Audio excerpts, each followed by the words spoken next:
Fala galera, tudo bem com vocês? Prof. Rafa aqui na área para mais uma aula de história. Bora começar! Bom, nosso tema ele começa na página 232, pega lá para acompanhar comigo, e o assunto de hoje é a redemocratização do Brasil. O momento que o Brasil, então, encerra o seu período de ditadura militar e um presidente civil é colocado no poder em 1985. Mas para chegar nesse assunto, vamos primeiro entender uma introdução a isso. Tem uma pergunta que norteia a aula de hoje que é a seguinte: como podemos afirmar que a ditadura foi superada no Brasil? Então a gente vai ver o processo de redemocratização na aula de hoje. No primeiro parágrafo, ele fala que a redemocratização não foi um processo completo e contínuo. Ele, pelo contrário, teve avanços, teve recuos por parte do governo, desde o quarto presidente militar, que foi o Geisel, até o quinto presidente militar, que foi o Figueiredo. Eles falavam em abertura política, mas tudo isso de forma lenta, gradual e segura. Só que no governo do Figueiredo, quando foi aprovada a lei da anistia, onde presos políticos seriam liberados, pessoas exiladas poderiam voltar e agentes do governo seriam perdoados pelos seus atos cometidos de tortura e outros, você percebe que a partir da lei da anistia, muitas outras leis vão aparecer, trazendo aí uma sensação de abertura política para o Brasil. Um exemplo é que em 1979, uma lei eleitoral extinguiu o bipartidarismo. Desde lá do AI-2, no começo da ditadura, só tínhamos dois partidos políticos no Brasil, o Arena e o MDB. E aí a gente tem agora o pluripartidarismo. Vários partidos vão poder existir. Só que a condição é que partidos comunistas estavam ainda na ilegalidade. Então perceba, é uma abertura política, mas não total. E aí ele fala que os partidos vão mudar os seus nomes. O Arena, por exemplo, o Partido dos Militares, vai se tornar o PDS, Partido Democrático Social. O MDB passou a se chamar PMDB, Partido do Movimento Democrático Brasileiro. Outros partidos vão surgir, como por exemplo o PDT, Partido Democrático Trabalhista, o PT, Partido dos Trabalhadores, e o PTB, Partido Trabalhista Brasileiro. Então, nesse momento, não existe mais dois partidos, mas outros partidos também poderão fazer parte do cenário político.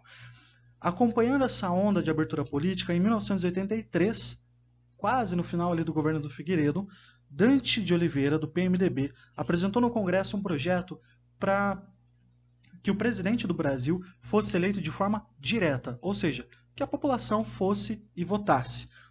Essa campanha vai ganhar força, as pessoas vão para as ruas pedir, manifestações populares vão acontecer para que essa emenda fosse aprovada.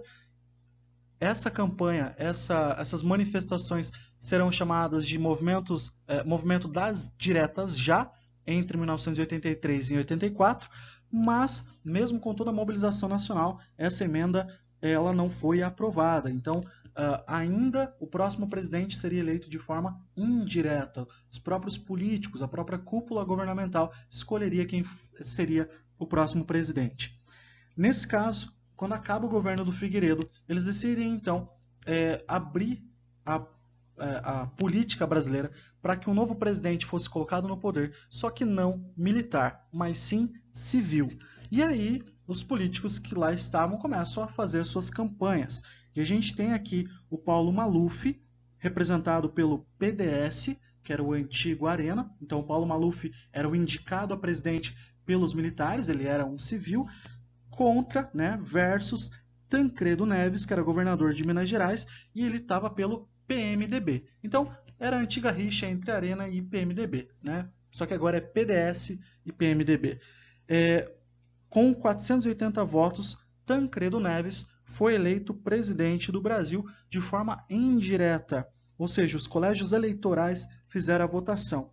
O que é o colégio eleitoral? É o Congresso Nacional e os representantes das Assembleias Legislativas Estaduais. Então, junta tudo isso, na verdade, são os políticos que já estavam em atuação e dentre eles, então, eles vão escolher o próximo presidente do país, como escolheram Tancredo Neves em 1985. Paulo Maluf, portanto, o indicado dos militares, o indicado do PDS, não ganhou as eleições. E aí, Tancredo Neves seria o primeiro presidente civil do país após a ditadura militar. Só que vai ocorrer um probleminha e você já vai ver qual foi ele. Na página 233 ele vai te contar que problema foi esse. Na véspera da posse, Tancredo Neves foi internado. E aí, né, o vice dele, José Sarney, iria assumir caso acontecesse um problema maior. O que acabou ocorrendo. Em 21 de abril de 85, Tancredo Neves acaba falecendo. Então você imagina o Brasil na expectativa de um primeiro presidente civil após a ditadura e ele acaba não assumindo. Quem assume é o seu vice, José Sarney. Então ele vai se tornar o primeiro presidente civil, né, após a ditadura militar. No parágrafo 2 fala que, diante disso, José Sarney vai assumir a presidência. E o que ele fez no governo dele? A década de 80 é conhecida como, economicamente falando, a década perdida, porque você passou na década de 70 pela primeira crise do petróleo, pela segunda crise do petróleo, e todos aqueles empréstimos que o Brasil conseguiu, o tal do milagre econômico, vai ser derrubado, os empréstimos com juros altíssimos serão cobrados e o Brasil vai quebrar como outros países. E aqui você tem uma inflação gigantesca, economicamente o Brasil estava no fundo do poço. Bom, aqui fala que entre as principais medidas do governo do Sarney, então a gente tem, primeiro, a convocação de uma Assembleia Constituinte, ou seja, o Brasil precisava de uma nova Constituição, e ela vai ser promulgada em 88, a gente já vai falar sobre ela, que é a Constituição que está atualmente em vigor, tá? Então, é no governo do Sarney que vai ser convocada uma Assembleia para escrever uma nova Constituição para o país. É no governo do Sarney também que ele faz um programa para tentar controlar a inflação, né? O dinheiro perdia poder de compra, as pessoas estavam em dívidas gigantescas, e ele faz o plano cruzado, que era congelar os preços dos aluguéis e também reajustar automaticamente os salários sempre que a inflação atingisse 20%. Então, uma forma aí econômica de tentar controlar, botar um certo equilíbrio relativo na economia brasileira para tentar colocar nos eixos de volta. No parágrafo 3 fala que o congelamento dos preços de todas as coisas promoveu a elevação do poder de compra dos salários. Opa, então quer dizer, começou a resolver o problema. Aí ele fala que gerou um grande aumento do consumo. Só que com os preços congelados, ou seja, se tal produto valesse lá 100 cruzados, fala que algumas empresas começaram a boicotar isso. Olha só por quê. Com os preços congelados, industriais e comerciantes começaram a boicotar o plano, deixando de abastecer as prateleiras dos supermercados ou cobrando um acréscimo no preço dos produtos.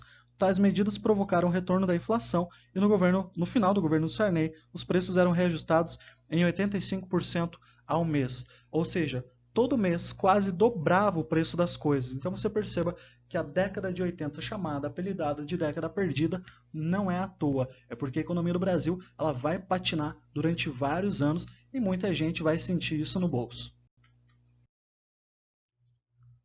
Ainda na página 233 e 234 e 235, vai falar então da Constituição que foi promulgada em 88. Os trabalhos começaram, né, começaram a escrever essa nova Constituição em 87.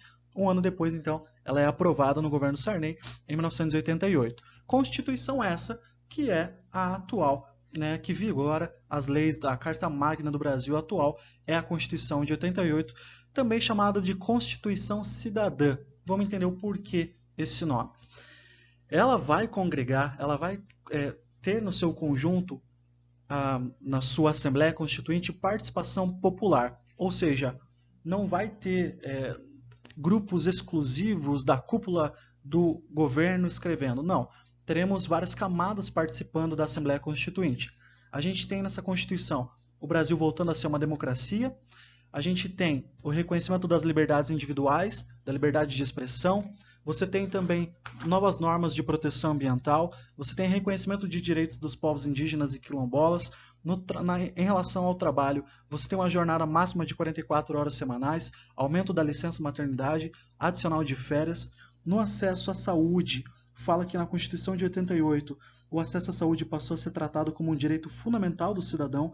Para garantir esse acesso fundamental, não como um privilégio, mas como um direito, foi criado o SUS, Sistema Único de Saúde, que vigora até os dias de hoje, e aqui fala que ele é financiado sobretudo com recursos da União, dos estados e dos municípios. Ou seja, a saúde vai ser um direito para todos. Já na educação, a Constituição de 88 assegurou que a educação era um direito de todos também, mas um dever do Estado e da família. Definiu como tarefa do poder público garantir a educação básica obrigatória e gratuita dos 4 aos 17 anos de idade, ou seja, as escolas públicas vão se estruturar aqui na Constituição de 88. Em relação à igualdade, fala também que a Constituição de 88, buscando promover o bem de todos, sem preconceitos de origem, raça, sexo, cor, idade, etc., determinou o combate à discriminação no trabalho e nos espaços públicos, abriu caminho para ações afirmativas contra desigualdades históricas e condenou o racismo como crime inafiançável. Então você tem vários aspectos em relação à igualdade tratada na Constituição de 88, que é a atual. Em relação também a pessoas com deficiência, a assistência a essas pessoas é dever do Estado. Em relação à cultura, o Estado passou a promover manifestações da cultura popular, incluindo culturas indígenas e culturas afro-brasileiras. Manifestações da cultura indígena e manifestações das culturas da cultura afro-brasileira. Também reconheceu bens imateriais como parte do patrimônio cultural do Brasil. E a gente tem aí outros aspectos da Constituição e você vai ter uma ampla participação popular, um aumento da liberdade individual, uma valorização da liberdade de expressão, tudo isso nessa Carta Magna que vigora até hoje. Promulgada então no governo de Sarney. E para finalizar, na página 236 tem uma pergunta que diz assim: o que resta da ditadura? No primeiro parágrafo, conta para você o seguinte: em março de 2014, o golpe militar completou 50 anos no Brasil. E muitas pessoas saíram às ruas pedindo a punição dos responsáveis pelos crimes de tortura e assassinato, que a gente comentou, né, a polêmica criada em relação à lei da anistia. Além de exigir esclarecimentos sobre os desaparecidos daquele período. Muita gente procura os seus familiares que foram desaparecidos no momento da ditadura militar e até então não encontraram ou não tiveram acesso a nada que remetesse a esses familiares desaparecidos. O texto continua falando que o mesmo sentimento de que é preciso combater o esquecimento sobre o período levou à criação em 2011 da Comissão Nacional da Verdade, que o objetivo era encarregada de examinar e esclarecer as violações de direitos humanos ocorridas no Brasil. O detalhe é que nem todo militar vai falar o que fez ou vai entregar os seus amigos de profissão ou seus parceiros, seus colegas de ofício, e você tem a Comissão da Verdade tentando investigar o que aconteceu com várias pessoas, só que nem todos os casos foram solucionados. Aqui fala que os trabalhos da comissão foram finalizados em dezembro de 2014, quando o relatório confirmou 434 mortes e desaparecimentos durante a ditadura militar civil-militar no Brasil. Ou seja, pelas mãos do governo, 434 pessoas acabaram morrendo ou desaparecidas. O relatório também trouxe dados sobre a repressão que atingiu as populações indígenas, revelando que ao menos 8.350 indígenas foram mortos, presos, torturados ou expulsos de suas terras. E o último parágrafo, para finalizar, diz o seguinte: apesar de apontar os crimes cometidos por agentes do Estado, a Comissão Nacional da Verdade não tem autoridade para julgar, ou seja, não é um tribunal, não faz parte do aspecto jurídico da Constituição. E fala que também a Comissão Nacional da Verdade não pode punir os responsáveis pelas torturas e pelos assassinatos.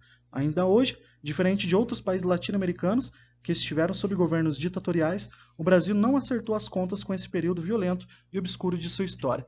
A Argentina passou por um momento de ditadura, o Chile também, e eles resolveram esses casos. Já o Brasil é algo ainda a se resolver, tem muita coisa mal contada ou mal solucionada, enfim, é um capítulo da história do Brasil que ainda tem algumas páginas para serem lidas ou reveladas. É isso por hoje. Espero que você tenha gostado e entendido. Muito obrigado pela atenção e diga tchau.